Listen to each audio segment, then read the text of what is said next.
Today is another class of a student and teacher. Means you are getting opportunity to deal like a teacher, and you will get a chance to teach your colleagues and your batchmates to teach them their own chapter of subject science. There are 3 chapters. Chapter number 10, that is force and pressure. Chapter number 12, that is sound.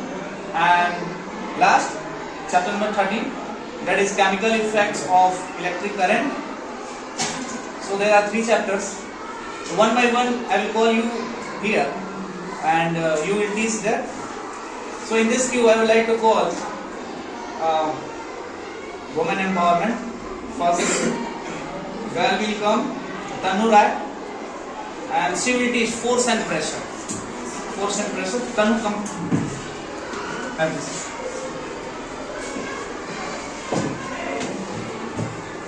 Good morning, everybody. Good morning. Well, this is Tanu here. Here I am studying Standard 8 from Scholars Educare. Today I am going to teach you as a teacher. So please listen carefully. Firstly, my chapter is force and pressure. And I think मैंने इसको पहले session में इसको मैंने पढ़ाया था force क्या होता है. तो आपने अच्छे से पढ़ा भी होगा फोर्स क्या होता है. हमारे 9th स्टूडेंट्स ने भी अच्छे से पढ़ाया था फोर्स को, अच्छे से डिफाइन किया था फोर्स के इफेक्ट्स को, फोर्स के टाइप्स को. तो मुझे ज़्यादा इसको डिफाइन करने की ज़रूरत नहीं है. मैं फिर भी आपको समराइज करा दूँगी कि फोर्स क्या होता है. Force is a push a pull on a object is called force. बस इतना ही. फोर्स के इफेक्ट्स होते हैं. किसी भी आप ऑब्जेक्ट पे फोर्स अप्लाई करते हो तो उस पर क्या होता है, कुछ चेंजेस होते हैं. तो क्या क्या चेंजेस होते हैं, कोई भी मतलब हैंड राइज करके कोई 5 चेंजेस, कोई 5 फोर्स के इफेक्ट मुझे बता दे. ठीक है, कोई बात नहीं है. Okay. Force can change shape of any object, can change size, shape or size, and that is called dimension. And also the force can change the speed of any object, and force can change the motion of any object. इन्होंने बिल्कुल सही बताया, लेकिन कुछ ऐसे जो topics इन्होंने मतलब डिस्कस कर दिए, तो मैं उसको मतलब इफेक्ट्स में मैं बता देती हूँ अच्छे से कि क्या क्या चेंजेस होता है.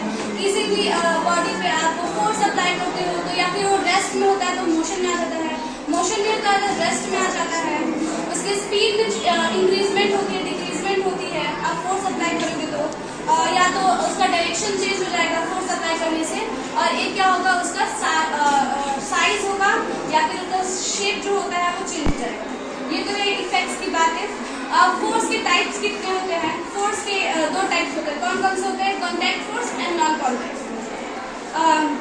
कॉन्टैक्ट फोर्स क्या होता है. कॉन्टैक्ट फोर्स इसके नाम से पता चल रहा है कि कोई भी मतलब बॉडी के जो बॉडी है उसके कॉन्टैक्ट में जो आप हो उसको हम कॉन्टैक्ट फोर्स बोलते हैं. फिजिकली आप कॉन्टैक्ट में हो डायरेक्टली तो वो हो जाएगा कॉन्टैक्ट फोर्स. ज़्यादा डीपली नहीं जा रही हूँ क्योंकि मुझे बस ओनली समराइज कराना है. इसके भी टाइप्स होते हैं. इसके कितने टाइप्स होते हैं, इसके 3 टाइप्स होते हैं.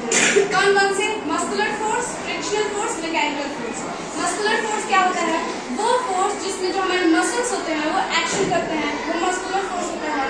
जैसे कि आप स्विमिंग करते हो तो उसमें क्या लगता है, आपका मस्कुलर फोर्स होता है. फ्रिक्शनल फोर्स क्या होता है, फ्रिक्शनल फोर्स एक अपोजिंग फोर्स होता है.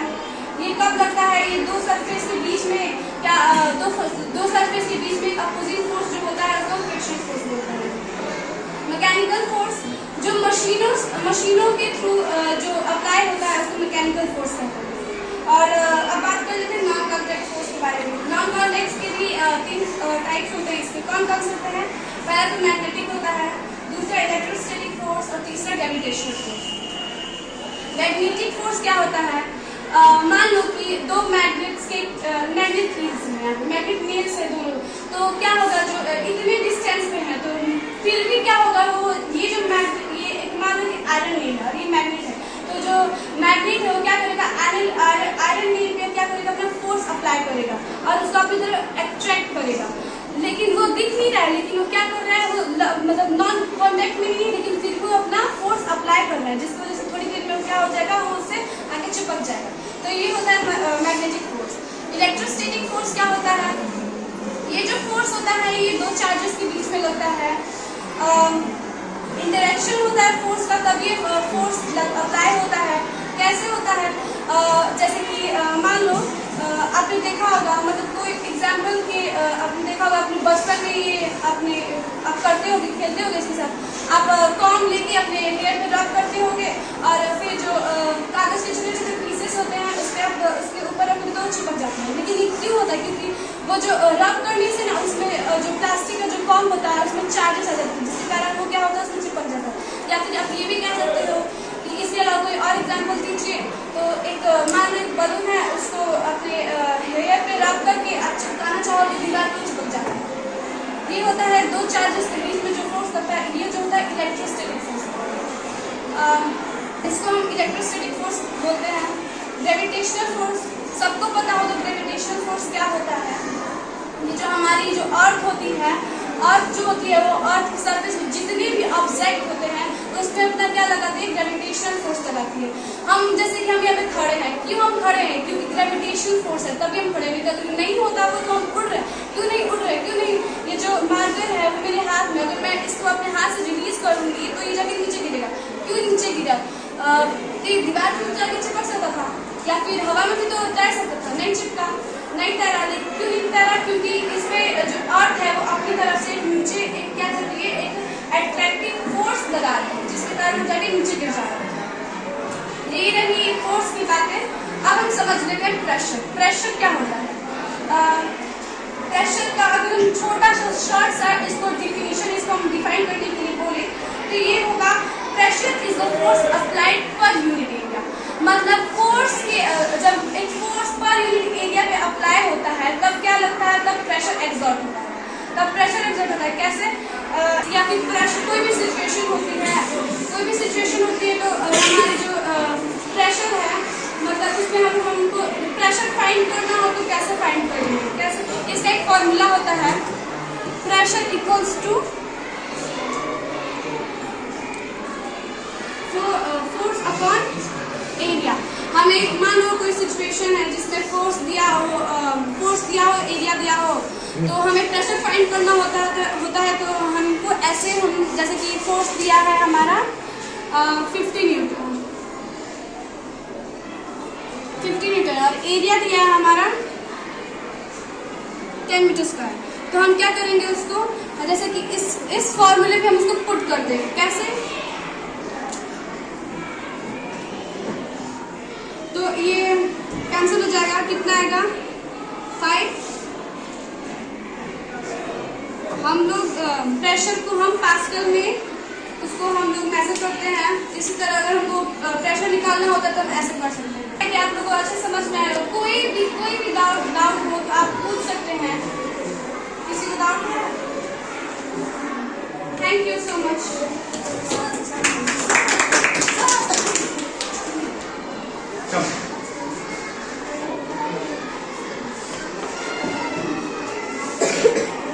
Thank you for the Anurag. Lesson force and pressure. She taught very well according to her quality and according to a student. Now next, student for force and pressure is Krishna Rai. He will come and explain about the chapter. Come.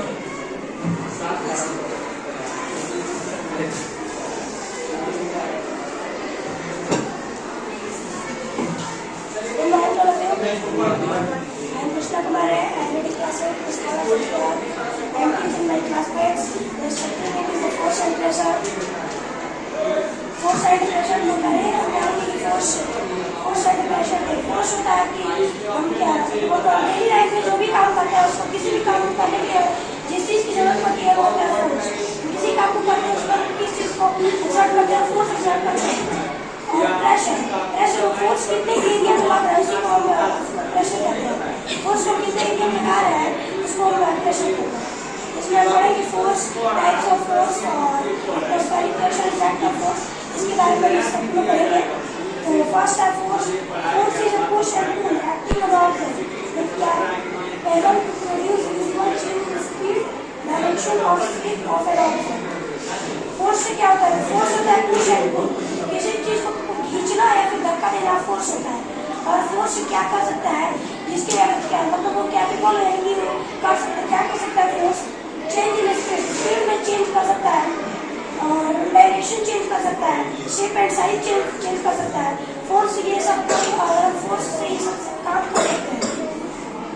और इसमें है example कुछ है, जैसे car ऐसे easily कैसे road पे कैसे इजीली मूव करती है, तो उसमें कौन सा फोर्स लगता है, तो जो कार होता है उसमें इंजन होता है, जो कि उसमें मैकेनिकल फोर्स एक्सर्ट करता है, मैकेनिकल फोर्स। उसके कारण क्या होता है, जो कार होता है रोड पे इजीली मूव करता है। फोर्स के बाद है रिजल्टेंट फोर्स। रिजल्टेंट फोर्स है, रिजल्टेंट फोर्स एक बॉक्स है, और बॉक्स में जैसे कि रिजल्टेंट फोर्स एक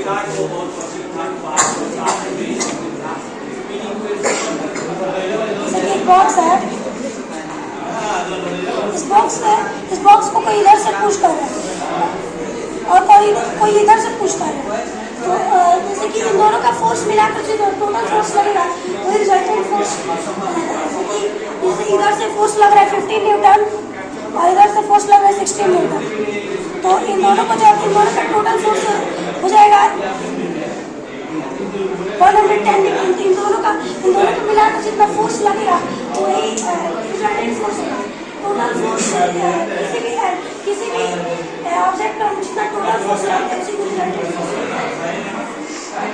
इफेक्ट ऑफ फोर्स मतलब फोर्स क्या क्या कर सकता है। Force can change the state of motion of an object. किसी कोई ऑब्जेक्ट मोशन में है, उसके स्टेट को उसकी स्थिति को चेंज कर सकता है। Force can stop on a moving object. कोई बॉडी मूव ले रहा है तो क्या उसको फोर्स लगाएंगे, क्या वो जगह स्टॉप कर सकते हैं किसी मूविंग ऑब्जेक्ट को। It can change the speed of an body, speed change कर सकते हैं किसी भी मूविंग बॉडी है उसको स्पीड को बढ़ा सकते हैं, स्पीड को बढ़ा सकते हैं। Force can change the direction of motion of body. और ये चीज फोर्स क्या है, फोर्स को एक्सर्ट करके किसी ऑब्जेक्ट का डायरेक्शन चेंज कर सकते हैं।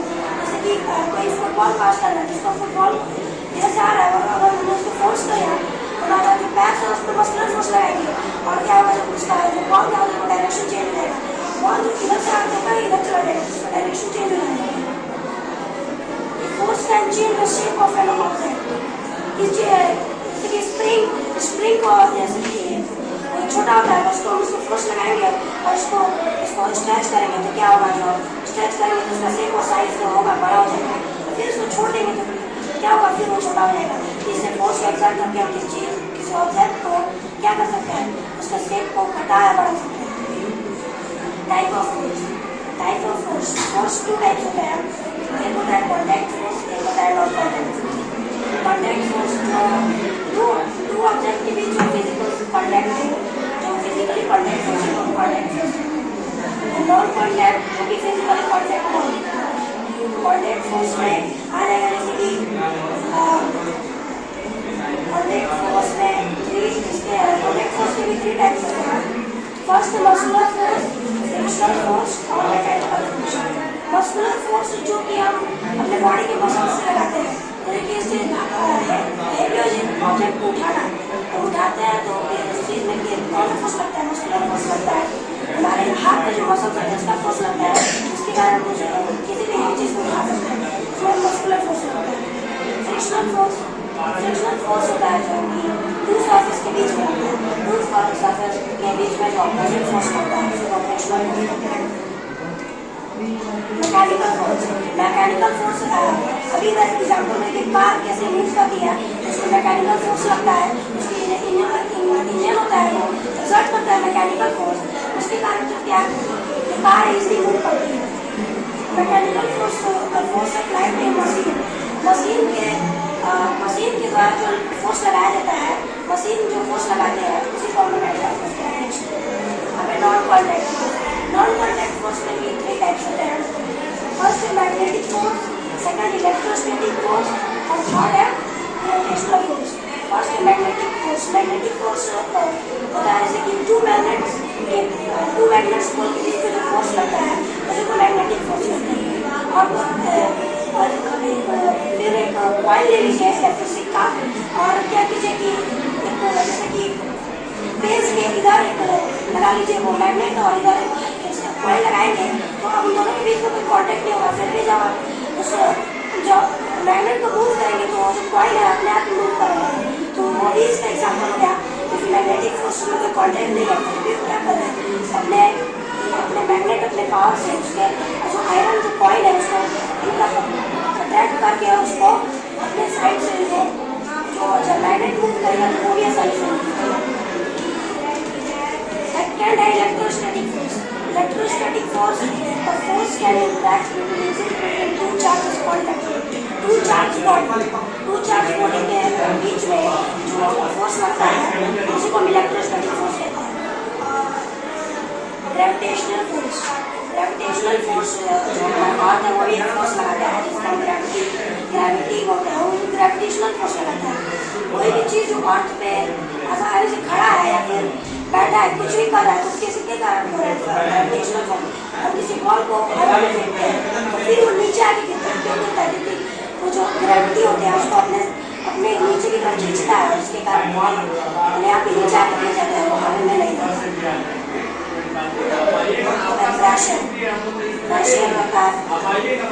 प्रेशर की जैसे कि फोर्स है, फोर्स हम कितने एरिया में लगा रहे हैं उसी को हम प्रेशर कहते हैं। Force the pressure is force applied per unit area, और ऐसा ही यूनिट होता है उसका जिसको कि हम उसको मेजर करते हैं,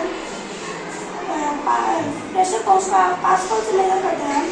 जैसे कि अगर हमें फोर्स प्रेशर निकालना हो तो जैसे कि आपने फोर्स दिया हुआ है, किस चीज़ को हटाना है, जैसे कि हैवी बॉक्स है उसको हटाना है, जिसमें आपको पता है कि इस पर फोर्स कितना लगेगा और उसका एरिया कितना है, तो आप आसानी से उसका प्रेशर निकाल सकते हैं, क्योंकि इसमें फोर्स और एरिया का अगर इसको अगले को से निकाला जाए तो प्रेशर आसानी से निकल सकता है कि इसमें कितना प्रेशर लगाने पे वो हैवी बॉक्स आसानी से हट सकता है। Next, for this chapter only, I want to call Priyanshu Kumar Rai for chapter 4 cell pressure. He will come and teach you this chapter in short. Come.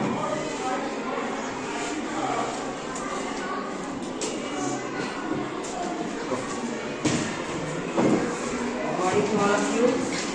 I am Priyanshu from Chhattisgarh. First person will directly to teach you force and pressure.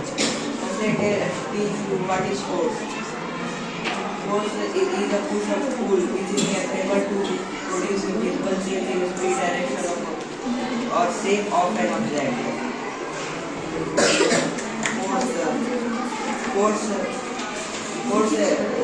इस धक्का एक हिसाब का force होते हैं जिससे कि किसी ऑब्जेक्ट में वो रेस्ट से वो मोशन में आ जाए या फिर मोशन से वो रेस्ट में आ जाए और उसके स्पीड को चेंज कर सकते हैं।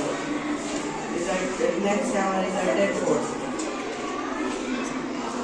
The total force applied on a heavy box is called the resultant force.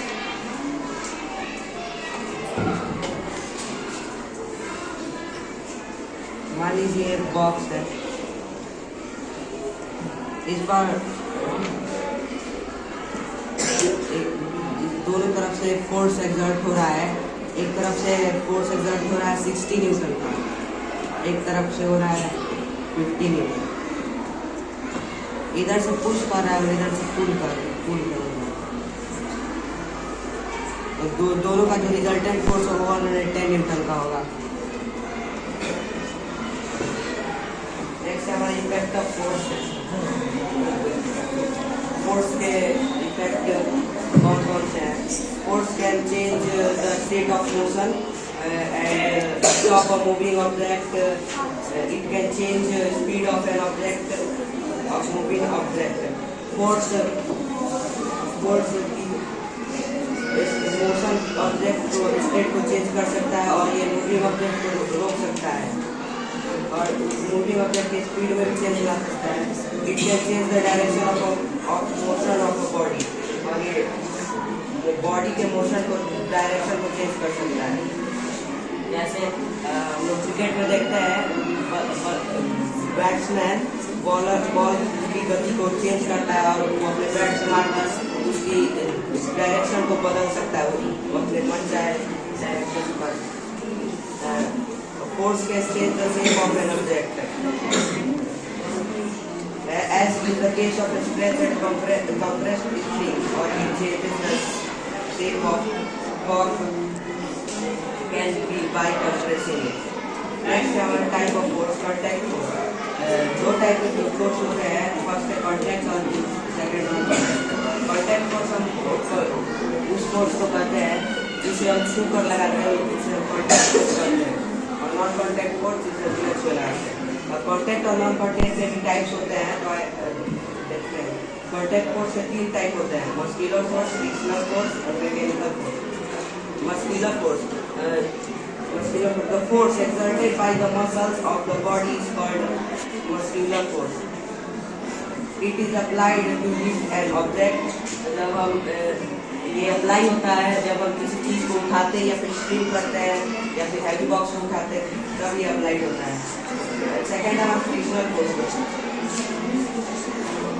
a force that arises due to contact between two surfaces and opposes the motion of an object.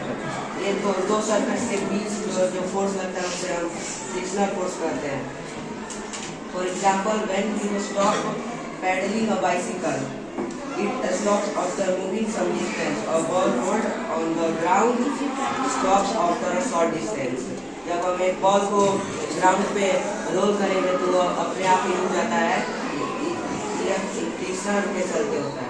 Third है हमारा mechanical force, a force applied by machine is called mechanical force. जो machines के द्वारा force exert होता है उसे mechanical force कहते हैं। नॉन कॉन्टैक्ट फोर्स के 3 टाइप होते हैं, magnetic force, electrostatic force, gravitational force. Magnetic force, the force of attraction between two magnets is called magnetic force. Magnet और जो आयरन के बीच में जो जब हम मैग्नेट और आयरन को पास में लाएंगे तो मैग्नेट आयरन को अपने आप ही खींच लेगा, उसके अंदर कोई कॉन्टैक्ट लगाना नहीं होगा, वो नॉन कॉन्टैक्ट। और सेकेंड है हमारा electrostatic force, force of interaction which exist between two charges is called electrostatic. ये दो चार्ज बॉडी के बीच लगता है जिसे हम इलेक्ट्रोस्टैटिक फोर्स कहते हैं। Gravitational force, object or thing fall toward the earth because it pulls them. This force is called the force of gravity or gravitational force. अर्थ एक फोर्स लगाती है, जैसे कि हम एक बॉल को अगर हवा में फेंकते तो वो नीचे आता है, जिसे हम ग्रेविटेशनल फोर्स कहते हैं।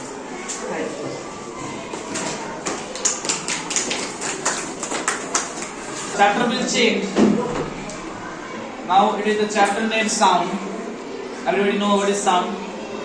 As I am speaking, you all are listening. That isn't the sound. I am speaking, that is sound. And the rest irritating sound also are you listening. So first of all, I want to call Sophia Yasmin to teach sound. So we will teach you this chapter in short. Come. Good morning, everybody. Myself Sophia Yasmin. I'm a student of First Aid Base College here. I teach you lesson 2 of sound. Sound play an important role in our life. Can anybody give example?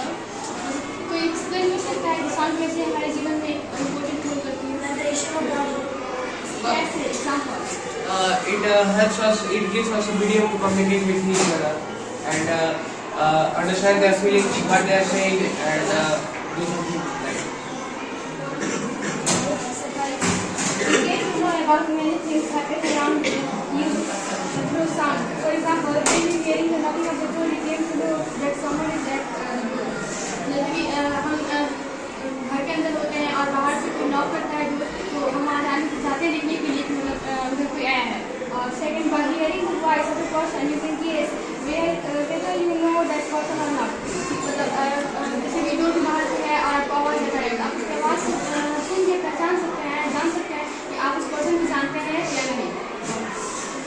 Sound is a form of energy, just like sound भी heat और light की तरह ही energy का heat और light energy, वैसे sound एक energy है।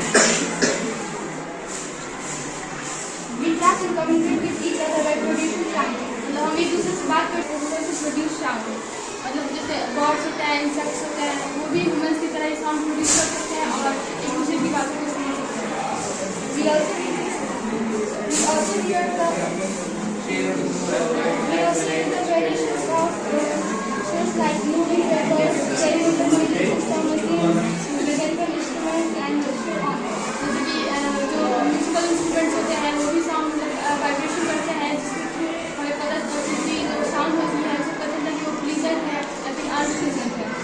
Sound produce due to vibration, मतलब साउंड वाइब्रेशन के थ्रू भी हमें सुनाई देती है। जैसे कि गिटार है, उसमें रैपिड बैक होती है, मतलब जब हम उसे रब करते हैं तो उसके रैपिड बैक की वजह से हम वाइब्रेट करती है और इसकी वजह से हमें उसकी साउंड सुनाई देती है। If you play radio very loud and clear sound again speaker, you feel the vibration. जैसे कि हम एक स्पीकर को very loud साउंड में उसे बजा करके उसके स्पीकर के सामने में हाथ करके आप फील कर सकते हैं उसके वाइब्रेशन को। You must have heard the sound produced by mosquitoes. जैसे मॉस्किटोज हैं वो एक सेकंड में इतने ज़्यादा टाइम्स अपने विंग्स को रैपिड बैक करते हैं जिसकी वजह से हमें उनकी पंख की उसके विंग मिलाने की आवाज़ सुनाई देती है। Sound produce by musical instrument, मतलब म्यूजिकल इंस्ट्रूमेंट से साउंड कैसे प्रोड्यूस होती है। In string instrument like Veena, star and wall industry, वैसे इंस्ट्रूमेंट जिसे हम रब करने की आवाज़ करते हैं जैसे वीणा, स्टार और violin, sound produce by vibrating strings which are usually metal wires, मतलब जो उसके वायर्स होते हैं वो मेटल के बने होते हैं और जब हम उसमें हाथों से रोटी के वजह से उस पर रब करते हैं तो उसके जो वायर्स होते हैं वो एक दूसरे से टकराते हैं जिससे वाइब्रेशन होता है और फिर उसके वजह से हमें उसकी आवाज़ सुनाई देती है। Wind industries are wind instruments like Veena, wind instrument like जिसके अंदर हवा जाने से मतलब हवा जाती है उसके अंदर का उसकी वजह से उसमें साउंड प्रोड्यूस होता है। मतलब जब जैसे विंड इंस्ट्रूमेंट्स होते हैं जैसे ट्यूब और सैक्सोफोन के अंदर जब हवा फिर हवा देते हैं जिसकी वजह से वाइब्रेशन होता है जिसकी और सुनाई देती है।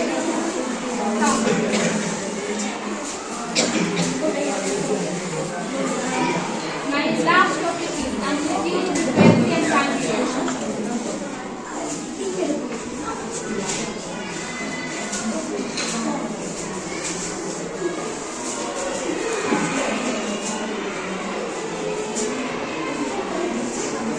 We have already learned sound is produced by vibrating body. मतलब हम पहले पढ़ चुके हैं कि साउंड वाइब्रेटिंग बॉडी की वजह से सुनाई है।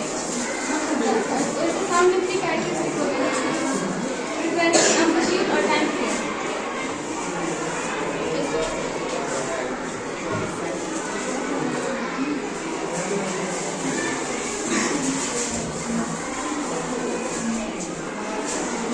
जैसे यहाँ से यहाँ तक बहुत ऑसिलेशन होता है और इसे बोलते हैं वेवलेंथ। ये वेवलेंथ जो यहाँ से यहाँ तक जो इसकी वेवलेंथ है इसे बोलते हैं एम्पलीट्यूड और यहाँ मतलब इस वेवलेंथ को यहाँ से यहाँ तक आने के लिए जितना टाइम लगता है उसे टाइम पीरियड कहते हैं। और फ्रीक्वेंसी को हम लोग हर्ट्ज में मेजर करते हैं, पिच में मेजर करते हैं और एम्पलीट्यूड को लाउडनेस में और टाइम पीरियड को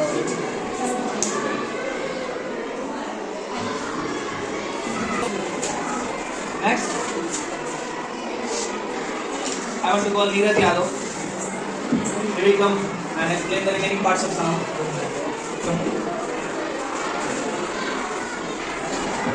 Good morning, all of you. Well, I am Neeraj Yadav from class 8 where I am teaching about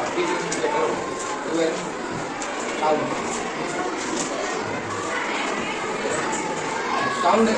Sound play an important role in our life of humans. We get to know about many things happening around the sound. For example, when you hear knocking, you come to know that someone is at the door. Sound जो होता है वो हमारे जीवन का एक बहुत important role होता है। जैसे कि क्या है, जब कोई हिट कराता है तो नोटिस करता है तो उसका पता चलता है कि कोई हिट हो रहा है। और दिया है हॉर्न ऑफ ए साइकिल और bell of a cycle. 1 2 if you can walking on the road. जब आप रोड पे चलते हैं तो जो वाहन होती है वो हॉर्न बजाकर और आपको चेतावनी देती है। और sound is a form of energy just like heat and light. Sound एक ऊर्जा का फॉर्म है जैसे कि हीट और लाइट है। Sound is a form of energy which produce a sensation of hearing in our ears. Sound एक ऐसा एनर्जी का फॉर्म है जो जिससे हमें अपने कानों द्वारा सुने जाते हैं। We talk and communicate with other by producing sound. हम किसी से बात करते हैं और साउंड के माध्यम से हम किसी से बात कर सकते हैं। Bird, insect and animals are capable to produce sound. जो पक्षी कीड़े मकोड़े जानवर होते हैं वो भी साउंड प्रोड्यूस करने के कैपेबल होते हैं। We also hear sound from various sources like motorcycle, television, music system, machine, musical instrument. Second है how sound is produce. Sound कैसे प्रोड्यूस होता है? तो sound is produce due to vibration. जब कोई भी बॉडी वाइब्रेशन करता है तो साउंड प्रोड्यूस होता है। द रैपिड ब्रेक और fourth movement of a body about it's mean position is called vibration. कोई भी बॉडी एक पोजीशन से बैक एंड फोर्थ होता है तो वाइब्रेशन करता है। If you play A radio very loud and place your palm against its speaker, you will feel its vibration. अगर आप रेडियो पर ताला बजाकर और साउंड को तेज करकर अपने हाथ पर रखते हैं तो उसे आपको महसूस होगा कि वाइब्रेशन क्या है। You must have heard the sound produced by mosquito. आपने मस्कीटो द्वारा प्रोड्यूस किए गए साउंड को सुने होंगे। It claps its wing so many times in a second. वो अपने पंख को एक सेकंड में बहुत समय तक क्लैप करता है, फड़फड़ाता है। Sound produce by musical instrument. Sound musical instrument द्वारा प्रोड्यूस होते हैं। इसमें 3 प्रकार दिया है। फर्स्ट है स्ट्रिंग इंस्ट्रूमेंट में आ जाएंगे जैसे कि वीणा, सितार, वायलिन, ये सब स्ट्रिंग इंस्ट्रूमेंट में आ जाएंगे। Sound is produce by A vibrating string which are usually metal wire. String instrument में जो उसका तार होता है वो मेटल वायर से बना होता है। सेकेंड है विंड इंस्ट्रूमेंट में होंगे flute, whistles and saxophone produce sound when air blown into them. जब हम हवा मारते हैं तो ये साउंड प्रोड्यूस करते हैं। और सेकेंड है परकस इंस्ट्रूमेंट लाइक तबला, ढोलक, ड्रम, ये सब वाले परकस इंस्ट्रूमेंट हैं। उसके बाद है Audible sound and inaudible sound.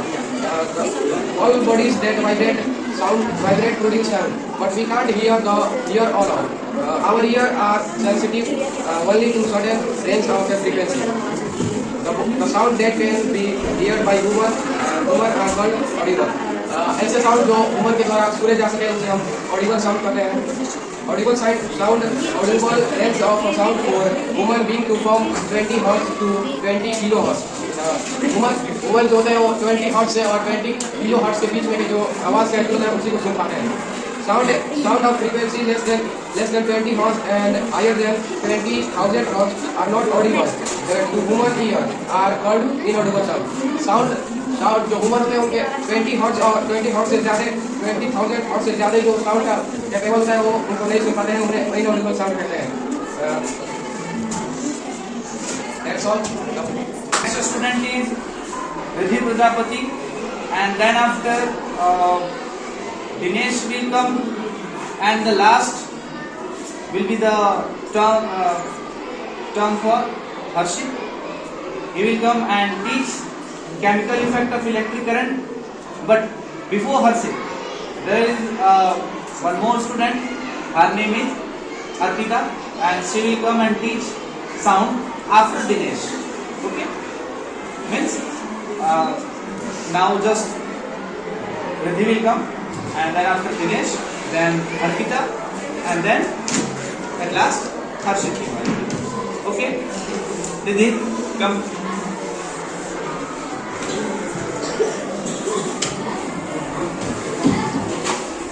Good morning, my all dear classmates. First of all, my name is Riddhi Prajapati from class 8 West College. Now I want to teach chapter 2. This chapter name is sound. In this chapter, I have many terms. First of all, I will be explain how sound is produced. Then any body vibrates, so then sound produced. यहाँ पर given explain कि sound produced due to vibration. जब कोई भी body vibrate करती है तो उसमें sound produce होता है. Vibration किसे कहते हैं? Vibration जो जैसे कोई भी अपने कोई भी बॉडी अपने मेन पोजीशन से बहुत तेजी से आगे पीछे होती है उसे वाइब्रेशन कहते हैं. जैसे मैं एग्जांपल दी हूँ कि आपको एक रबर बैंड ले लीजिए, रबर बैंड ले लीजिए और कुछ तेजी से नीचे जो आपके हाथ में जो मसल्स होती है वाइब्रेट करती है उसमें साउंड प्रोड्यूस होती है. या आप ये कह सकते हैं जब आप रात में सोते हैं जब आपके कान के पास आके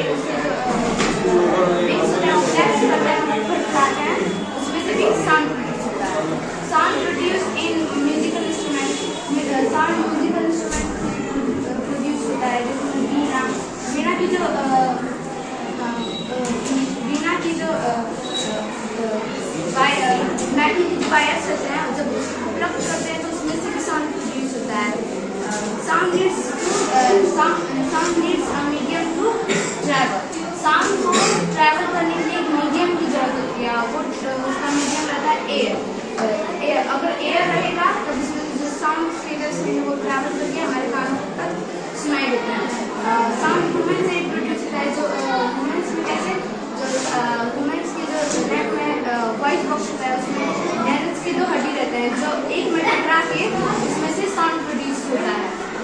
next our topic is amplitude, frequency and time period. Amplitude किसे कहते हैं? The maximum displacement of a vibrating body from its mean position is called amplitude. जो साउंड के जो वेव्स होते हैं उसकी जो मैक्सिमम डिस्प्लेसमेंट होता है उसे एम्पलीट्यूड कहते हैं. मतलब जो साउंड मतलब ये जो साउंड के वेव होते हैं ना इसके जो वेवलेंथ होते हैं उसे एम्पलीट्यूड कहते हैं. अब फ्रीक्वेंसी उसे कहते हैं कि मतलब वो एक सेकंड में वो कितनी बार रिपीट होता है उसे फ्रीक्वेंसी कहते हैं. और टाइम पीरियड वो उसको रिपीट होने में कितने टाइम लग रहे हैं उसे टाइम पीरियड कहते हैं. Next our topic is characteristics of sound. There are 3 basic characteristics: pitch, loudness और क्वालिटी. पिच जो भी पतली आवाज होती है उसे पिच कहते हैं और जो जिसमें भी तेजी से आप बोलते हैं उसे लाउडनेस कहते हैं. और पिच फ्रीक्वेंसी को हम लोग पिच से मेजर करते हैं. पिच से मेजर करते हैं. क्वालिटी पिच और लाउडनेस में जो डिफरेंस होता है उसे क्वालिटी कहते हैं. Next our topic is noise and energy. Noise किसे कहते हैं? An unpleasant sound that is produced and irritating effect. जब कोई भी ऐसी साउंड जो आपको इरिटेट करती है उसे नॉइज कहते हैं. और कोई भी ऐसी sound my topic is sound. Sound plays an important role in our life. It helps to communicate, just like I am taking this video and you are hearing my sound. I am telling you that not only depending all these things that reflect in its what produce sound, like bell, harmonium, etc. If we animal and snack bird, etc. produce sound. But sound are not different if we tell about musical instrument. Also they are produce different sound. Like harmonium, sound is different form. Sound is very necessary for all of us because of sound we are able to communicate with each other. जैसे आप ये बात कर रहे हैं, जैसे आप अपने से एक दूसरे से बात कर रहे हैं तो हम साउंड प्रोड्यूस कर रहे हैं.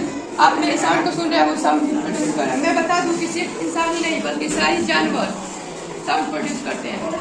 ये ऐसा नहीं है कि हम सुनते नहीं उनके साउंड तो यानी वो साउंड प्रोड्यूस नहीं करते हैं. जैसे हमारी एक कह रहा है कि I am tell you that not only women need all the things except in universe produce sound like bell, harmonium. आप देख सकते हैं कि सब हमारे स्कूल के बेल साउंड प्रोड्यूस कर रहा है और हारमोनियम ये सब साउंड प्रोड्यूस करते हैं. डिफरेंट होते हैं साउंड, डिफरेंट होते हैं इंस्ट्रूमेंट. अगर हर म्यूजिकल इंस्ट्रूमेंट अलग अलग म्यूजिकल इंस्ट्रूमेंट है, अलग अलग के साउंड प्रोड्यूस करते हैं. जैसे हारमोनियम अलग ही साउंड प्रोड्यूस करता है, बांसुरी अलग ही साउंड प्रोड्यूस करता है. ऐसे हो गया. How sound is produce. Sound is vibration object when the object vibrates then the sound produces. मतलब साउंड एक वाइब्रेशन के द्वारा प्रोड्यूस होता है तो व्हाट इज वाइब्रेशन टू और प्रोमोशन इज कॉल्ड वाइब्रेशन और कैसे प्रोड्यूस होता है तो for you proving this you have cycle and the cycle bell is on the cycle is using the cycle bell and touch the bell or you observe the bell is vibrating if you hold the bell. Firstly, the vibration become the stop and also sound become stop. Sound travel hot and medium, sound travel fast in solid and solid. जब एक आप लोग सबके पास cycle होगा जब cycle के आप घंटी में जाते हैं तो साउंड प्रोड्यूस करता है पर उस घंटी में अगर आप हाथ रख के और उसको बजाइएगा तो साउंड प्रोड्यूस होगा तो आपको पता चलेगा कि वो वाइब्रेट कर रहा है और वही नहीं प्रोड्यूस अगर आप दबा के उसको बजाइएगा तो नहीं प्रोड्यूस होगा अगर आप हटा के बजाइएगा तो फिर प्रोड्यूस होने लगता है जैसे पता चलता है कि साउंड वाइब्रेशन के द्वारा प्रोड्यूस होता है और है Audible sound and inaudible sound that sound that can get by the human ear and called audible sound as audible sound is audible sound जो साउंड हम सुन सकते हैं उसी को ऑडिबल साउंड बोलते हैं और जो साउंड हम नहीं सुन सकते उसको अनऑडिबल साउंड बोलते हैं अब है इंफ्रासोनिक साउंड और ultrasonic sound a sound having frequency less than 28 then it's called infrasonic sound जो 28 हर्ट्ज के कम होता है उसे इंफ्रासोनिक साउंड बोलते हैं और जो 28 हर्ट्ज से ज़्यादा होता है उसे अल्ट्रासोनिक साउंड बोलते हैं अब है ये है ये कुछ है तो frequency number of oscillation in 1 second is called frequency amplitude maximum displacement of vibrating body from its means position is called amplitude. In 5 seconds by the vibrating body to come present in the oscillation is called time period. Wavelength. The maximum displacement of sound wave is called wavelength. अब है ये sound wave.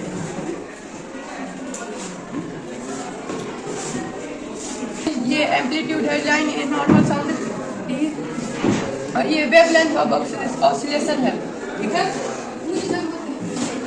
अब हो गया आपका ये frequency amplitude time period wavelength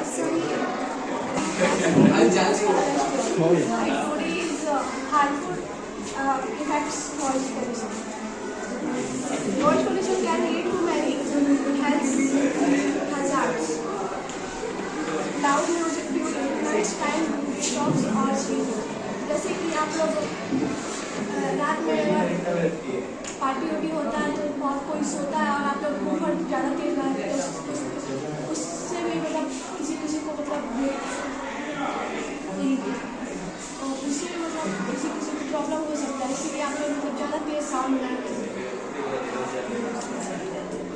increase nervous tension increasing each ear is high blood pressure और अगर ज़्यादा तेज आप साउंड अगर करते हैं तो कान में दर्द हो सकता है हेड सीट में दर्द हो सकता है और इरिटेशन हो सकता है ब्लड प्रेशर भी हो सकता है इसीलिए अगर आप लोग किसी का ज़्यादा तेज साउंड अगर रात में बढ़ाते हैं तो बहुत प्रॉब्लम होता है it may cause look and pressure is work pressure और पढ़ाई में प्रॉब्लम होता है साउंड के कारण Automobile sold it fitted on silencer and shouting boards. The use of loudspeaker offers closer and releases one sound for intervals.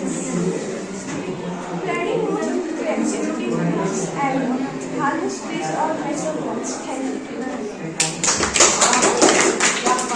Morning everybody.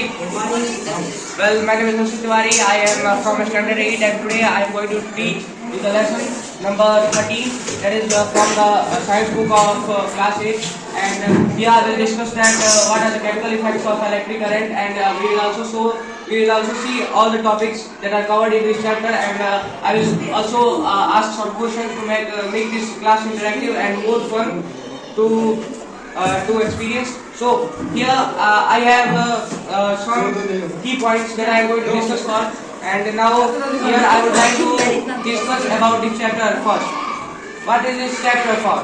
Chemical effects of electric current. as the name says, as the name tells you here, chemical effect. When the electric current goes through any chemical or any liquid or any liquid type of substance, then there are some effects that will cause in the liquid or any solution. So these effects can cause many chemical effects, such as we are going to learn in this chapter. For example, एक यहाँ पे electrolysis नाम का है और बहुत और भी यहाँ पे इलेक्ट्रोफेडिंग बहुत ही देखिए ये सभी these all are chemical effects of electric current और हम इसे थोड़ा अच्छे से डिस्कस करेंगे कि आपको कहीं प्रॉब्लम ना हो और इस बार क्वेश्चन भी हम कुछ डिस्कस करेंगे। देखिए यहाँ पे इलेक्ट्रिसिटी ये वर्ड आपने बेसिकली कई जगह देखा होगा। आप if you see in the past, if you see in the previous classes, then you have also discussed also read that electricity, that how electricity flows in a solid object. For example, आपने tester उस समय use किया होगा, देखा होगा कि जब आप किसी सॉलिड में आप करंट फ्लो करते हो, मान लीजिए एक चम्मच हो गया, एक स्पून हो गया, स्पून में अगर आपका इलेक्ट्रिसिटी फ्लो हो रहा है, आपने देखा होगा कि अगर किसी मेटल में आपको डिटेक्ट करना है कि इलेक्ट्रिसिटी फ्लो कर रहा है कि नहीं, तो आप पहले मान लीजिए एक स्पून लेते थे, एक चम्मच लेते थे, तो उसमें आप मान लीजिए किसी भी सर्किट में अगर इलेक्ट्रिसिटी फ्लो कर रहा है तो उसमें आप चेक करते थे टेस्टर से। एक वोल्टेज टेस्टर आता था, कैसा आता था, स्क्रू ड्राइवर का शेप का, किसने देखा है स्क्रू ड्राइवर का शेप का टेस्टर आता था, उससे आप लोग चेक करते थे। उसमें क्या होता था, हाथिन होता था, एक जो उसका हैंड है, एक जो टर्मिनल है वो कहाँ जाता था, वो प्लग में जाता था और एक दूसरा वाला उसके दूसरे हैंड पे जाता था। एंड देन अगर आप उसे फिंगर से टच करते थे, पीछे वाले फिंगर से, तो आप उसे टच करते थे थंब से, तो उसमें क्या होता था, इलेक्ट्रिक जो एलईडी है वो ग्लो करने लगता था। किसने ये एक्सपीरियंस किया है, इलेक्ट्रिक उसमें जो एलईडी था वो बल्ब जो था छोटा सा वो ग्लो करने लगता था और उससे क्या आपको पता चलता था जी बिल्कुल उसमें इलेक्ट्रिसिटी फ्लो कर रहा है कि नहीं। वो जो हमारा जो इलेक्ट्रिसिटी का जो ये जो हमने सामान लिया है, जो चीज लिया है, उसमें इलेक्ट्रिसिटी फ्लो कर पा रहा है कि नहीं, वो कंडक्टर है या फिर इंसुलेटर है, ये सब थोड़े बेसिक वर्ड्स हैं, इसे हम डिस्कस करेंगे। यहाँ पे मैं आपको बता दूं कि आपको कंडक्टर मतलब आपको पता होगा क्योंकि आपने 7th स्टैंडर्ड, इससे पहले के स्टैंडर्ड्स में आपने you have already read about this term here. The conductor means what? Conductor means something that can allow the electricity or electrons to flow through them is called conductor. अब देखिए बहुत सारे चीज कंडक्टर हो जाएंगे, जैसे कि आयरन हो जाएगा, जैसे कि यहाँ पे निकल हो जाएगा आपका, जैसे कि आपका कॉपर हो जाएगा, ये सब क्या हो जाएंगे, कंडक्टर हो जाएंगे। आप क्या यूज करते हो, आपने देखा होगा कि इलेक्ट्रिक वायर में क्या यूज किया जाता है, तो उसमें से जो इलेक्ट्रिसिटी फ्लो करता है कौन सा मेटल यूज किया जाता है, बिल्कुल कॉपर यूज किया जाता है। और उसमें इलेक्ट्रिसिटी का जो रेसिस्टेंस क्रिएट करने के लिए, और मान लीजिए हम उसे हाथ से छूते हैं तो हमें इलेक्ट्रिसिटी लग जाएगी, तो उसके लिए हम क्या यूज करते हैं, रबर यूज करते हैं, उसके ऊपर रबर का कोटिंग करते हैं इसलिए कि हमें इलेक्ट्रिसिटी ना लगे। और ये रबर जो है वो क्या हो जाएगा, इंसुलेटर, यानी कि बैड कंडक्टर ऑफ इलेक्ट्रिसिटी। देखिए यहाँ पे कंडक्टर्स में कुछ यहाँ पे सॉलिड्स होते हैं, यहाँ पे कुछ लिक्विड्स होते हैं जो कि ज्यादा इलेक्ट्रिसिटी कंडक्ट नहीं कर पाते, मतलब ज्यादा यहाँ पे थोड़ा ही करेंगे इलेक्ट्रिसिटी कंडक्ट। जैसे यहाँ पे आपका बहुत ज्यादा एग्जांपल हो गया, जैसे सिलिकॉन चिप हो गया, वो क्या करेगा, थोड़ा सा आपका इलेक्ट्रिसिटी जाके देगा और आपका पूरा इलेक्ट्रिसिटी नहीं जाके देगा। तो यहाँ पे मार्कर क्या है, नहीं मार्कर होगा, मार्कर नहीं है कि यहाँ पे इलेक्ट्रिक सर्किट मतलब क्या होता है, प्लीज देखो।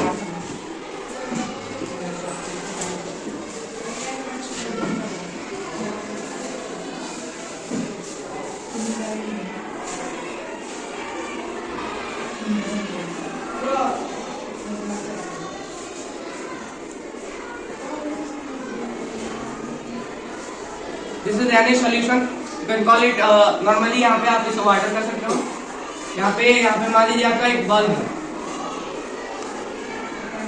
ये बल्ब में का फिलामेंट है और यहाँ पे क्या आपको एनर्जी सोर्स, यहाँ पे आपको क्या मिल रहा है, एक बैटरी मिल रही है जिसको हम ऐसे करते हैं दिनों, ठीक है। यहाँ पे मान लीजिए आपका बैटरी हो गया, ये बल्ब हो गया। अब देखिए यहाँ पे एक मान लीजिए यहाँ पे स्विच देते हैं ऐसे करके, यहाँ पे एक स्विच है, तो अगर आप स्विच को ऑन करते हो तो आपकी ऐसी मतलब मान लीजिए यहाँ पे अब ये नहीं है, ये पानी के अंदर नहीं गया है, क्लोज है, ये क्लोज सर्किट है। तो स्विच को इधर आप ऑन करते हो, ये पहले ऐसे खुला था, इसे आपने अगर ऑन किया तो ये क्या हुआ, वायर जाके कनेक्ट हो गया, यानी वो सट गया और यहाँ पे क्या हुआ, एक फुल सर्किट क्रिएट हो गया जिससे इलेक्ट्रिसिटी जो है वो बल्ब में आ गया, जिससे इलेक्ट्रिसिटी ये इसका जो यहाँ पे चार्ज है वो यहाँ पे आ गया और इससे क्या हुआ कि फिलामेंट जो है वो हीट अप हो गया और ग्लो कर गया। तो यहाँ पे जो था इसको हमने पहले पानी में अभी डुबोया नहीं है। इससे हम क्या करेंगे, अगर पानी में हमें इसे चेक करना हो इससे कि इलेक्ट्रिसिटी है कि नहीं पानी में, अगर मान लीजिए वो गुड कंडक्टर है कि नहीं, तो हम इसके लिए क्या करेंगे, इसके लिए हम क्या करेंगे कि इससे क्या करेंगे, इसको पानी में हम डिप कर देंगे। इसके दोनों एंड्स को, जो दोनों कैथोड एनोड टर्मिनल्स है, इसे हम पानी में डिप कर देंगे। अब देखते हैं यहाँ पे सभी जो यहाँ पे, अच्छा यहाँ पे मैं आपसे पूछना चाहता हूँ कि जो वाटर है, आप अपने सोच से बताइए, वाटर जो है इलेक्ट्रिसिटी कंडक्ट करेगा कि नहीं? वाटर इलेक्ट्रिसिटी कंडक्ट करेगा कि नहीं करेगा? कितने प्रकार की करेगा और कितने करे कि नहीं करेगा? चलिए ठीक है, यहाँ पे देखते हैं वाटर इलेक्ट्रिसिटी कंडक्ट करेगा कि नहीं। अगर हम बात कर रहे हैं वाटर की, नॉर्मल वाटर जो हम लोग पीते हैं, नॉर्मल वाटर जिसमें मिनरल मिक्स होता है, वो नॉर्मल वाटर जिसमें सॉल्ट सोल्यूशन होता है, उसमें इलेक्ट्रिसिटी फ्लो करेगा। लेकिन अगर हम वाटर की बात करते हैं, प्योर वाटर की, डिस्टिल्ड वाटर की, तो उसमें इलेक्ट्रिसिटी कंडक्ट नहीं करेगा। क्यों नहीं करेगा, कोई मुझे बता सकते हैं क्यों नहीं करेगा? बिल्कुल सॉल्ट सोल्यूशन नहीं है, उसमें फ्री आयंस नहीं है जो कि उसे ले जाए, चार्ज को ले जाए और एक टर्मिनल से दूसरे टर्मिनल को कनेक्ट करे। देखिए ऐसे होता है, इसका ज्यादा कुछ फंडा नहीं है। यहाँ पे आगे चलते देखते हैं कि इलेक्ट्रोलाइट क्या होता है। देखिए ये जो हमारा सोल्यूशन यहाँ पे मैंने आपको दिखाया था, जो कि वाटर था, वो यहाँ पे क्या हो जाएगा, इलेक्ट्रोलाइट हो जाएगा। कोई भी सोल्यूशन जिसमें हम टेस्ट करते हैं उसी को हम, जिसमें इलेक्ट्रिसिटी कंडक्ट हो जाए, जो कर दे इलेक्ट्रिसिटी कंडक्ट, उसे हम क्या कहेंगे, इलेक्ट्रोलाइट कहेंगे। अब यहाँ पे आयन देखते हैं। आयन क्या होता है, एटम और एक group of atom that can conduct electricity is called, मतलब a group of ion that can carry some charge on them। यानी कि इलेक्ट्रिसिटी, यानी कि इलेक्ट्रॉन जो है वो चार्ज, जो एक नेगेटिव इलेक्ट्रॉन होते हैं, नेगेटिव इलेक्ट्रॉन होते हैं तो चार्ज कैरी करते हैं, एक से दूसरे को देते हैं, तो इससे क्या होता है, इलेक्ट्रिसिटी फ्लो करता है। तो इसमें वही चीज है। और सेल मतलब क्या होता है, इसके बेसिक कंपोनेंट्स है यहाँ पे। सेल मतलब होता है बैटरी, यहाँ पे जो एनर्जी प्रोवाइड करे उसे हम क्या कहते हैं, सेल। तो यहाँ पे दूसरा आप, यहाँ पे आपको मैं कुछ यहाँ पे एग्जांपल दे देता हूँ इलेक्ट्रोलाइट का, क्योंकि सोडियम क्लोराइड यहाँ पे हो जाएगा और सोडियम हाइड्रोक्साइड हो जाएगा। यानी सोडियम क्लोराइड यहाँ पे नॉर्मल साल्ट हो गया, जो साल्ट हम लोग यूज करते हैं, जो खाना खाने में वो साल्ट यहाँ पे हो जाएगा। तो यहाँ पे मैं कुछ, यहाँ पे मैंने 5 पढ़ा है, क्योंकि कंडक्टर्स थे, इंसुलेटर्स थे, इलेक्ट्रोलाइट थे, आयन थे, इलेक्ट्रोलाइसिस था और सेल था। तो यहाँ पे मैं कुछ लोगों से पूछूंगा कि मैं देख पा रहा हूँ कि उनका ध्यान नहीं है पढ़ाई में, तो वो बता दे कि यहाँ पे हमने थोड़ा अच्छा ही एक्सप्लेन किया था यहाँ पे कंडक्टर्स का। तो कंडक्टर्स को हम और क्या कर सकते हैं, कंडक्टर्स के 2 नाम कोई बताएगा? कंडक्टर्स को 2 नाम हम क्या दे सकते हैं? और अच्छा चलिए इंसुलेटर्स के बताइए 2 नाम। चलिए कोई बात नहीं, यहाँ पे पुअर कंडक्टर ऑफ इलेक्ट्रिसिटी हो जाएगा, बैड कंडक्टर ऑफ इलेक्ट्रिसिटी हो जाएगा। कोई बात नहीं, आप लोग गलती नहीं है। ऐसे भी यहाँ पे कंडक्टर्स, यहाँ पे इंसुलेटर्स का आप लोग डिफिनेशन कितने लोग बता सकते हैं? आप मुझे इंसुलेटर का definition. Insulators, what are insulators? What are poor conductors of electricity? Priyanshu बताइए आप।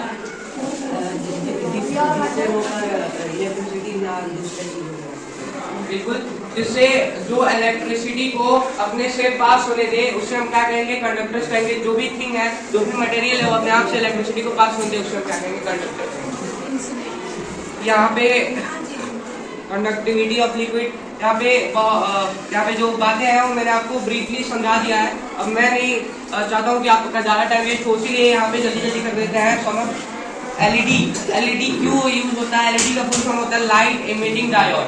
यहाँ पे आपने अभी हाल ही में प्रोजेक्ट मिला था, तो आपने एलईडी का उसमें यूज किया ही होगा। एलईडी कैसा होता है, एक ऐसा बल्ब होता है, आप देख सकते हो कि यहाँ पे एक ऐसा बल्ब करके होता है, ऐसा होता है कि नहीं? किसने देखा एलईडी? सभी ने देखा होगा एलईडी। तो यहाँ पे क्या होता है कि एक इसका जो टर्मिनल है वो क्या हो जाता है, एक एनोड हो जाता है और एक एनोड हो जाता है और एक कैथोड हो जाता है।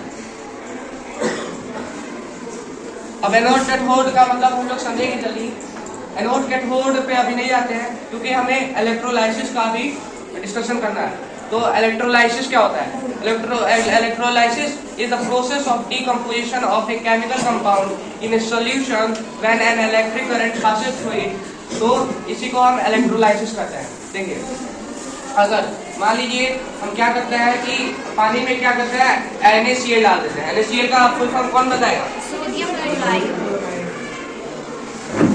मान लीजिए हमारे पास कंटेनर है, इसमें वाटर है, तो इसमें हम NaCl डाल दिए। तो NaCl डालने के बाद हमारे पास इसके क्या आ जाएंगे, NaCl ये पानी में आ गया।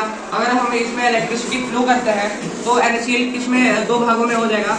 मान लीजिए ये दो, आपको हमने अच्छे से समझाने के लिए ऐसा कर दिया, इसमें दो भाग होते हैं।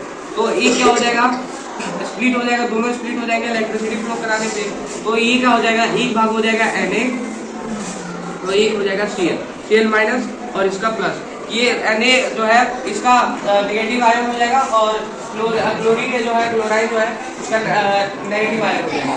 तो ऐसे क्या होगा कि ये थर्मल डिकम्पोजिशन, मतलब ये जो इलेक्ट्रोलाइसिस हो जाएगा। इलेक्ट्रोलाइसिस मतलब यही आप लोग ब्रीफली समझ लीजिए कि इलेक्ट्रोलाइसिस वो होता है, और मान लीजिए हम किसी इलेक्ट्रिसिटी को अगर पानी में डालते हैं तो उसके जो किसी जो सब्सटेंस है उसके कंपोनेंट्स अलग अलग हो जाएंगे, उसे हम इलेक्ट्रोलाइसिस कहेंगे। तो इसमें यहाँ पे हम पढ़ेंगे कैथोड और एनोड। बैटरी के दो टर्मिनल, यहाँ पे दो टर्मिनल होते हैं। यहाँ पे मान लीजिए कि ये बैटरी है,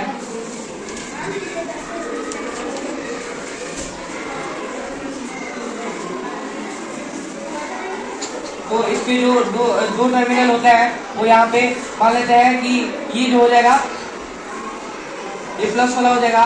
तो ये क्या है, ये प्लस वाला होता है, वो होता है एनोड, और जो माइनस वाला होता है वो कैथोड होता है। देखिए इसमें कंफ्यूजन नहीं करना है। जो माइनस वाला, जो निगेटिव वाला टर्मिनल होता है -V और ये +V, निगेटिव वाला जो टर्मिनल होता है वो कैथोड कहलाता है, जो पॉजिटिव वाला टर्मिनल होता है वो एनोड कहलाता है। तो यहाँ पे कैटायंस और एनोयंस भी दिया है। कैटायंस और एनोयंस क्या होता है, कोई भी मतलब आयन होते हैं तो वो ये दो होते हैं, या फिर या तो कैटायन होंगे या तो एनोयन होंगे। कैटायन मतलब क्या होता है, यहाँ पे ठीक उल्टा हो जाता है। कैटायन मतलब पॉजिटिव हो जाता है, कैटायन क्या हो जाएंगे, पॉजिटिव हो जाएंगे, और एनोयन क्या हो जाएंगे, निगेटिव हो जाएंगे। उल्टा हो जाएगा तभी हो जाएंगे, वो अट्रैक्ट करेगा माइनस निगेटिव को पॉजिटिव में, और उससे क्या होगा, जो इलेक्ट्रिसिटी है उसका फ्लो होते जाएगा, और ये क्या हो जाएगा, एक आपका इफेक्ट क्रिएट करेगा, जिसे हम कहते हैं इलेक्ट्रोलाइसिस। अब देखिए यहाँ पे इलेक्ट्रोप्लेटिंग यहाँ पे दिया हुआ है। तो देखिए chemical of effect of electric current में पहला हमने इलेक्ट्रोलाइसिस पढ़ा, दूसरा हमने क्या पढ़ा, इलेक्ट्रोप्लेटिंग। तो आइए देखें इलेक्ट्रोप्लेटिंग को। इलेक्ट्रोप्लेटिंग क्या होता है कि देखिए मैं ऐसे ही आपको बता देता हूँ कि मान लीजिए यहाँ पे आपने कितने बच्चों ने यहाँ पे इमर्शन रॉड देखा,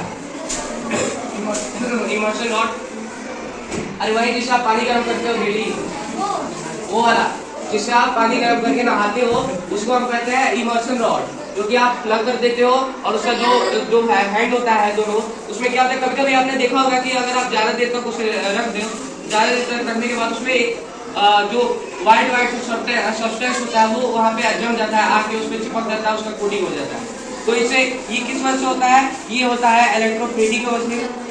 तो इसे हम देखिए बहुत ही जगह पे यूज करते हैं। इलेक्ट्रोप्लेटिंग का यूज देखिए प्रीशियस मेटल, जैसे कि यहाँ पे गोल्ड हो गया, तो गोल्ड का मान लीजिए आपने बहुत ज़्यादा देखा होगा कि अक्सर गोल्ड का इस्तेमाल होता है। तो इसमें क्या होता है कि मान लीजिए कोई सिल्वर है, उसमें क्या किया जाता है, गोल्ड का प्लेटिंग कर दिया, कोटिंग कर दिया जाता है। इससे क्या होता है कि लोगों को लगता है कि वो गोल्ड है और उसका शाइनी अपीयरेंस हो जाता है, गोल्ड का जो फिजिकल फीचर्स हैं वो उसमें आ जाते हैं। तो इससे हमें बहुत फायदा होता है। असल में तो हमने उसे खरीदा होता है बहुत कम दाम का, लेकिन लगता है कि वो हमने गोल्ड ही पूरा खरीद लिया है। और कभी कभी आपने देखा होगा कि फंक्शंस में बहुत बड़े बड़े ज्वेलरीज पहन के लोग आते हैं, तो उसमें कई जो होते हैं वो रोड गोल्ड होते हैं, तो उसमें आप देख के चौंक जाते हो कि भाई इतना ज़्यादा गोल्ड नहीं, इन्होंने कहाँ से ले लिया, इन्होंने शायद डाका ऊपर डाला हुआ कहीं पे। देखिए यहाँ पे इलेक्ट्रोप्लेटिंग हमें बहुत ही ज़्यादा यूजफुल होता है। देखिए, आप अगर नया साइकिल लेते हो, अगर आपने मान लीजिए स्टोर में गया और आपका साइकिल टूट गया होगा, तो अपने नई साइकिल किनने की आप अपने पापा से ये विश की होगी, तो आपके पापा क्या किए होंगे कि आपको स्टोर में ले गए होंगे और कहे होंगे कि चूज कर लो इसमें से तुम्हें कौन साइकिल चाहिए। उसमें आपने साइकिल पहले चूज किया होगा, तो साइकिल में स्क्रैच नहीं होता है। देखते हो कि नहीं आप कि आपकी साइकिल का ये बताइए कौन कौन अपने साइकिल में नोटिस करता है कि उसमें बहुत चमकता है, बहुत मतलब उसका डल अपीयरेंस नहीं होता है, उसके स्क्रैच जल्दी नहीं आते हैं, वो रोड जल्दी नहीं होता है। तो ये तो पहले आप साइकिल खरीदते हो तो होता है, ये जहाँ सा थोड़ा सा उसमें स्क्रैच लग गया, आपको अंदर का उसमें सब पता चल जाएगा। क्योंकि इसमें क्या किया जाता है कि क्रोमियम का जो होता है, क्रोमियम एक सब्सटेंस होता है, उसका प्लेटिंग किया जाता है, उसका कोटिंग किया जाता है। उससे क्या होता है, उसका जो एप्लीकेशन हो जाता है और साइड हो जाता है, और उसका जो क्रोमियम का होता है फिजिकल फीचर्स वो आ जाता है, जो टेक्सचर होते हैं वो आ जाते हैं, और वो जल्दी क्रोड नहीं करता है, और वो क्या हो जाता है, स्क्रैच रेसिस्टेंट हो जाता है। यहाँ पे आपने देख लिया कि इलेक्ट्रोप्लेटिंग का यूज कितना ज़्यादा है, बहुत ज़्यादा यहाँ पे इसका यूज बताया है। Rim of car wheel, bicycle handle, H club और बेबी कप। तो इसका हम पहले देख लेते हैं कि भाई इसको कैसे किया कैसे जाता है। इलेक्ट्रोप्लेटिंग तो आपने समझ लिया भाई इसके यूजेस क्या है, लेकिन इसे कैसे किया जाता है इलेक्ट्रोप्लेटिंग, एक सब्सटेंस को दूसरे सब्सटेंस से कैसे जाकर उस पर कोट कराया जाता है। तो इसको इलेक्ट्रिसिटी की मदद से कहा जाता है। तो होता क्या है, देखिए यहाँ पर मान लीजिए कि यहाँ पे इसको ऐसे रख देते हैं,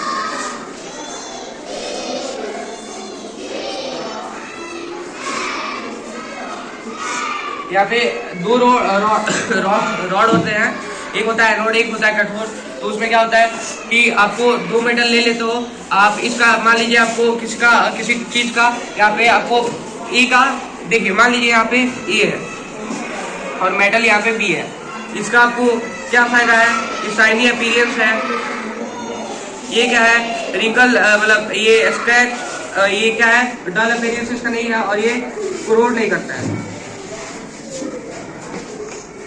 यहाँ पे ये नहीं करता है।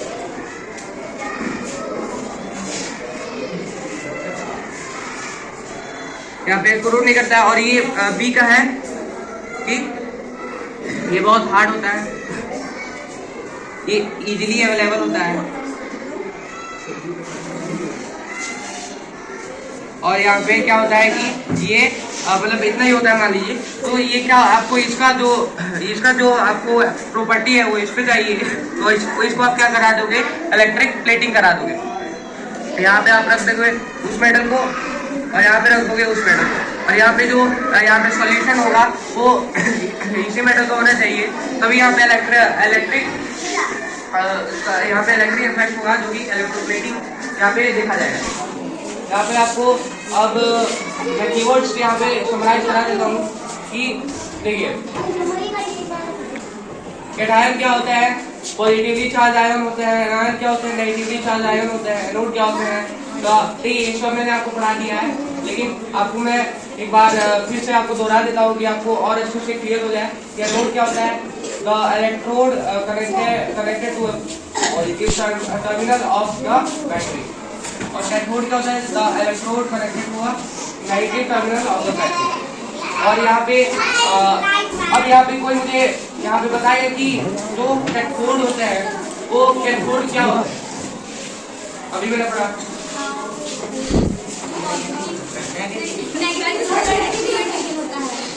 Negative terminal of the body यहाँ पे हो जाएगा। अब देखिए यहाँ पे ज़्यादा कुछ इस चैप्टर में था नहीं, तो मैं आशा करता हूँ कि आप सभी लोग को ये समझ में आ गया होगा, और आप इसके कीवर्ड्स को अच्छे से देख लीजिएगा, समझ लीजिएगा। और यहाँ पे एप्लीकेशंस ऑफ इलेक्ट्रोप्लेटिंग मैंने भी आपको अभी बताया है, आयरन ऑब्जेक्ट तो इसमें यही सब है कि आयरन पे कोटिंग आप करा देते हो, आयरन पे कोटिंग करा देते हो क्रोमियम का निकल का, तो इसमें क्या होता है प्रॉपर्टी उसके जो होता है वो उसमें ट्रांसफर हो जाते हैं। और यहाँ पे गैल्वेनाइजेशन होता है, तो coating of iron sheet with the zinc is called, मतलब आयरन शीट पे जिंक का कोटिंग कराते हो तो उसे गैल्वेनाइजेशन कहा जाता है। ये हो गया आपका चैप्टर, तो वो करता हूँ कि आपको ये चैप्टर समझ में आया होगा। Thank you very much. Harshit, not only Harshit, but everyone who are present in this class, especially the students who have taught, like Tanu, Krishna, Priyanshu, Sophia, Rajay, Neeraj, Dinesh, Arpita, Harshit, everyone. And to the listeners also, that they have kept their questions to see, to listen and to understand what their colleagues, their batchmates are teaching. Special thank you all of you. We will meet in next class, and then after we will discuss about the next chapter of this subject, science. Till that, best of luck. Have a nice day. Thank you so much.